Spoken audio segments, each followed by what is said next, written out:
Welcome to another edition of the Week in Motorsport. What a weekend of racing. The dramatic and eventful Canadian Grand Prix, the unbelievably close Le Mans 24 Hours, and of course, the Motogp round at Silverstone. I'm joined by Damien Smith and Rob Widdows, and they're going to try and help me analyse as much of the racing as possible. We hope you enjoy it.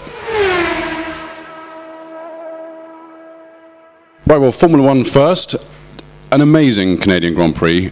Damien, I'm not quite sure where to start, but I think maybe at the end. Vettel showed us that he is human after all. Yeah, he sure did. It's amazing. This year, I've punched the air twice during 2 Grand Prix in excitement, which isn't really my style, I would say. Or the style of an editor, surely. But in terms of pure excitement, I think the closing stages of the Chinese Grand Prix, where Lewis beat Sebastian, and the closing stage of this Grand Prix with Jenson beating Vettel, you can't get better than that in terms of pure excitement. It's great. It's what we're all enthusiastic about, I think, in terms of this sport. The interesting thing, I guess, is this old chestnut about DRS. Is it a good thing or a bad thing? What you can't deny, however we feel about it as a gimmick, is it creates these exciting opportunities. I mean, Jenson probably would have been stuck behind Schumacher until the end of the race. He probably wouldn't have got past Michael. As it was, he could breeze past him and take on Sebastian in the last few laps. And then it led to the mistake that Sebastian made. He is indeed human, as you say. Rob, Jenson didn't have an easy race. He came through the field and obviously made contact with Hamilton on the pit straight and also with Alonso, and he wasn't punished for that contact with Alonso. Was that right? Was it right? Well, first of all, I punched the air as well, and it is my style, because I'm a huge fan of Jenson Button, and boy oh boy, those were just perfect conditions for Jenson. I mean, he has such a beautiful touch, and when the track is sort of half dry and half wet, you can't beat Button. Can't remember what you asked me. I was asking, and so we're still all calming down from the weekend here. I was just wondering, he wasn't punished from the contact that he made with Alonso. No. Was that right call? Yeah, absolutely. I tell you what, I'm absolutely fed up with all these stewards' inquiries. I really, really am. I mean, why has the blame culture suddenly been dumped on Formula One like a big heavy cloud? I mean, all right, we've always had stewards and we've always had incidents looked at, but suddenly we seem to be everybody blaming everybody. Every incident, however small, has to have blame attached to it. I mean, come on, these guys are doing 190 miles an hour in the pissing rain. I mean, you know, these things happen when you're racing at that speed in cars like that. I'm sorry, you know, this is crazy. Yeah, well, fair enough. And Damien, I'm talking about incidents. Lewis Hamilton, what's going on with him at the moment? Yeah, his driving, there's no doubt about his speed, and again, he looked really racy at the start of the race, but too much so. I think Mark Webber said regarding the contact he had with Mark at the first corner, you know, I think he thought he saw the checkered flag on lap 3. I mean, just unnecessarily aggressive at the wrong time. I mean, with the moment with Jenson, he had a run on Jenson. He was much quicker than him out of the final chicane. Jenson definitely looked in his mirror. You could see him look in his left mirror, but he didn't change his line. He certainly didn't do it on purpose. What was Lewis really doing, trying to get alongside at that point of the straight? I just think there wasn't the room there. It was a miscalculation. It was a racing incident. I agree with Rob. Too many penalties given out these days. I was very pleased to see the stewards, which included Emerson Fittipaldi this weekend, making the right call on that. Same with the Alonso one. That was a racing accident, neither intentional. These things happen, and I think we'd have had that same judgment if it had been the other way around, and it had been Lewis who was the one that was the one in front. It's not about who the driver is. It's just a question of let them race. These things happen. Move on. Yeah. And Rob, you mentioned you used another P word, but I'll use pouring rain. The race was obviously started under the safety car. Was that the right call? I mean, it was very heavy, wasn't it? It's difficult to say, isn't it, when you're sitting watching the race and you're not sitting in the car. Well, from the fans' point of view, it wasn't the right call, was it? Who wants to see a Grand Prix race start under a safety car? Nobody does. I guess it was from the driver's point of view, although some of them said that they thought it was fine to start as per normal. I think, again, you know, there's obviously a big trend at the moment going on from somewhere, not sure who, maybe it's Charlie Whiting, I'm not sure, to avoid, where possible, any kind of problem. Well, that's okay up to a point, because none of us want to see people hurt. I mean, that goes without saying. Of course we don't want to see people hurt. But on the other hand, it is Grand Prix racing. They are the best drivers in the world. Yeah, I think it's a tough one, that. But can I just very quickly say what I think the matter with Lewis Hamilton is? Well, of course you can. I'm sure you will. I think Lewis Hamilton's lost the plot. And do you know why I think he has? Because when Alonso signed that contract with Ferrari for 5 years, that effectively meant Lewis can't go near Ferrari for 5 years. And I think Lewis would quite like to have gone to Ferrari at some point. And secondly, where the hell else is he going to go?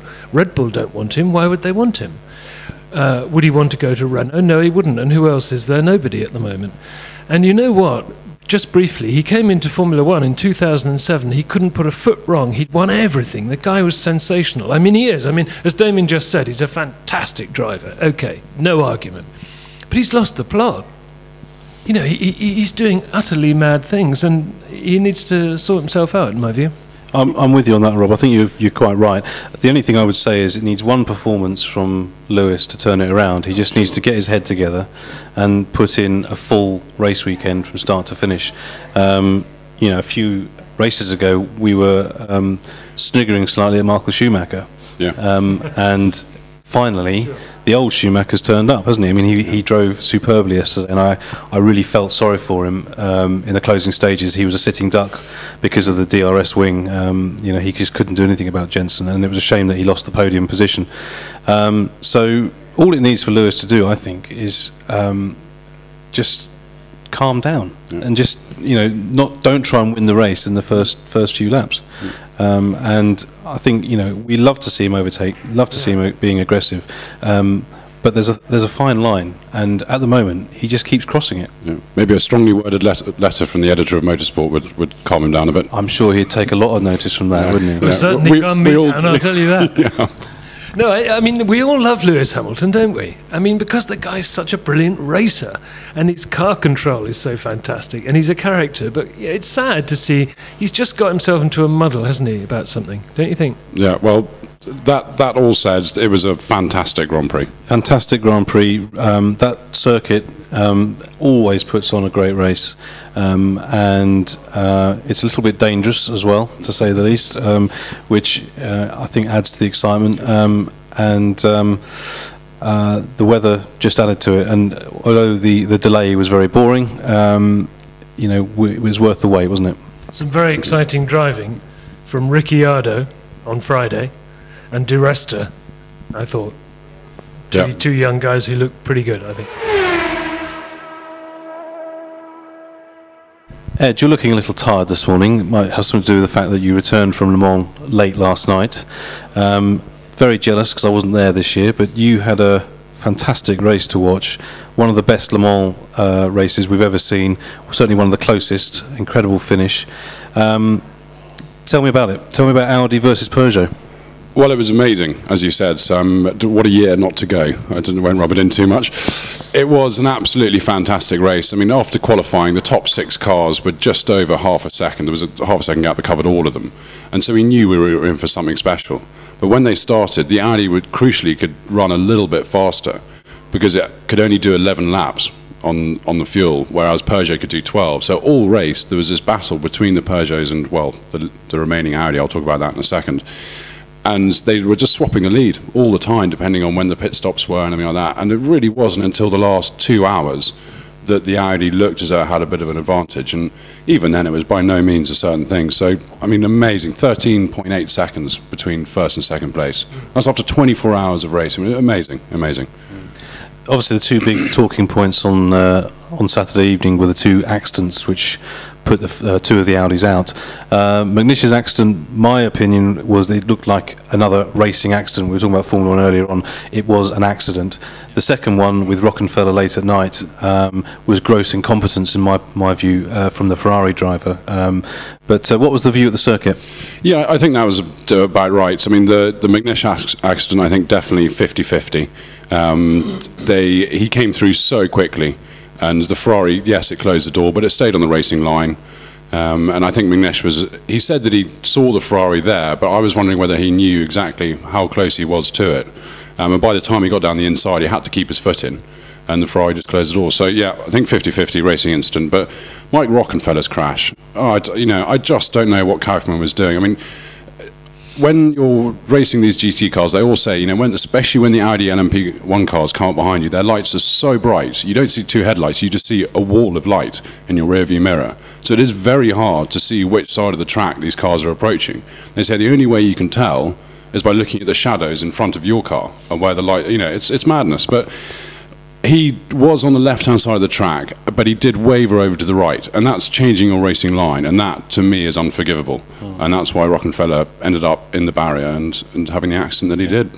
And Rob, great to see the winning car at Le Mans not getting the big Marshall's flag down on the last lap. He had to cross the line racing hard. I mean, what a fantastic spectacle. Oh, yeah, I mean, Le Mans is wonderful, isn't it? Full stop. I just want to say, though, thank God Alan McNish had that accident in a closed car. I dread to think what might have happened had that been in the open car. I mean, anyway. And a huge escape as well for those photographers behind that tyre barrier. I mean, there was no catch fencing there. No, I mean, amazing. And the amount of debris that went over the Armco. I mean, you thought there was going to be a photographer completely taken out, but a broken ankle and a broken phone, I think, were the last. Yeah, what interested me was the fact that the car didn't appear to slow down before it hit the barrier. I don't know why, but it didn't. Well, I think over the gravel, it was literally, because it was going so fast, it was skimming across the gravel. And it's probably worth mentioning that the shark fin, I think, did a great job in that accident, because without that, he could have easily flipped, and then if he flipped, he might have just jumped the Armco altogether. Oh, sure. And it could have been a whole lot worse. Yeah, I wonder if whether one of the outcome of this accident is that Le Mans looks at gravel traps. I mean, unlike a lot of the other circuits, it's stuck with these huge gravel traps. Maybe they'll look at it and decide that the asphalt is a better runoff area there. So we'll see. You're right, though, Damien. I mean, about the last lap, and especially in a race where the winner wins by less than 15 seconds. I mean, what you don't want is gendarmes and punters on the road when you're 15 seconds in the lead. Absolutely, yeah. Yeah, no, it really was an absolutely classic Le Mans. Yeah, I mean, one of the sad things was the Aston performance, I thought. Yes. And they managed 3 laps each in the race. And I saw George Howard Chappell, the team principal, on Sunday, and he looked like a very, very tired man. And I mean, obviously there was a lot of bad luck in that. They changed a part because it showed signs of cracking the pulley to the water pump, and they changed that to a steel pulley. And because that was so strong, that then damaged the drivetrain further down. So, bit of bad luck, but really, it just goes to show how much preparation you need for Le Mans and how much Audi and Peugeot put into it. I mean, I think there's a lot of sympathy for Aston Martin. They've been very ambitious with this programme in a very short period of time. Haven't been able to test properly. The example of this, the pulley to the water pump, is something that, in most occasions, you'd find in testing months ago, but they just haven't had the time. What's our feeling on it? Do you think they were right to be this ambitious? Who? Aston. Oh, I see. Sorry. Rob's still dreaming the Canadian Grand Prix. I wasn't actually. I was thinking, funnily enough, I was thinking what an amazing team Audi is. I really do. They are an incredible racing team. I mean, 2 cars are destroyed and they still win the race. Anyway, Aston. Yeah, of course they're right to be ambitious, don't you think? I think ambition's absolutely wonderful. Where are we without ambition? Yeah, no, I love it. I mean, they didn't do very well, no, and they've obviously got a huge amount of work to do. But I wonder what they're spending compared to Audi and or Peugeot, you know? The rumours are a 10th. Yeah.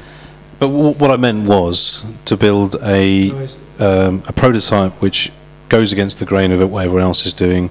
You know, a whole new engine and a six-cylinder straight six as well. It's a lot. It's a lot to take on when you are working to a smaller budget. It is, though, isn't it? But on the other hand, I suppose, I mean, I might be on shaky ground here, but surely, I mean, ProDrive is a real engineering company with some great engineers, and David Richards is a very ambitious man. And so I suppose what they're trying to do is something interesting, something challenging. And I'm pretty sure that David Richards was hoping that the ACO were going to even up the rules a bit more than they have, and maybe that caught them out a bit. But I mean, even if they did even up the rules, the Audi and Peugeot teams pump in so much money and focus to Le Mans. I think to beat them with the budget that Aston have, you've got to do something different, and that's what they did. But Rob mentioned the petrol rules. That's a good point. I mean, this was supposed to be the year when the petrol cars were on the same level as the diesels, but they were 7 seconds off the pace in qualifying, the fastest one anyway. So it didn't work. Yeah, I mean, you could tell within 2 laps of the race there was a pack of 6 cars, and those were the Audi and Peugeots, and obviously they were the works cars.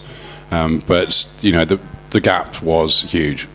It's interesting, actually, in modern sport, isn't it? Just briefly, I mean, you've got about 3 or 4 teams in the Premiership football in England. Sorry, you've got 3 teams in Formula One, and look what happened at Le Mans. You know, I mean, all I'm saying is, those who are spending absolutely humongous amounts of money are ahead of the rest. Yeah, funny old world, isn't it?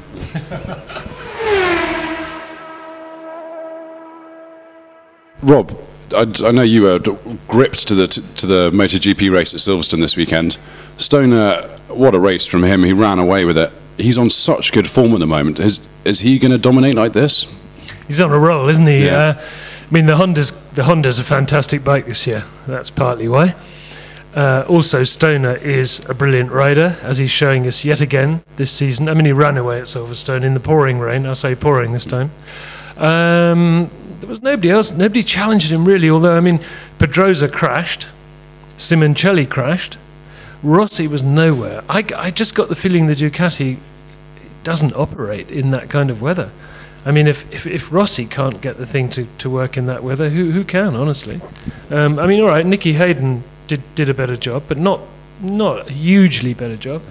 I thought Edwards' ride was just wonderful. I mean, broken ribs, broken collarbone, and he's in 3rd place on the podium. It's absolutely fantastic. Poor old Cal Crutchlow. All the Brits there to see Cal Crutchlow, and he broke his collarbone in practice. Yeah, but a bad weekend for him, but a very good weekend for motor racing. I think you'll both agree. Thank you very much, both of you, for coming in. It's been a pleasure as always. We'll be back next week for another week in motorsport. We hope you enjoyed this one, and we'll see you then.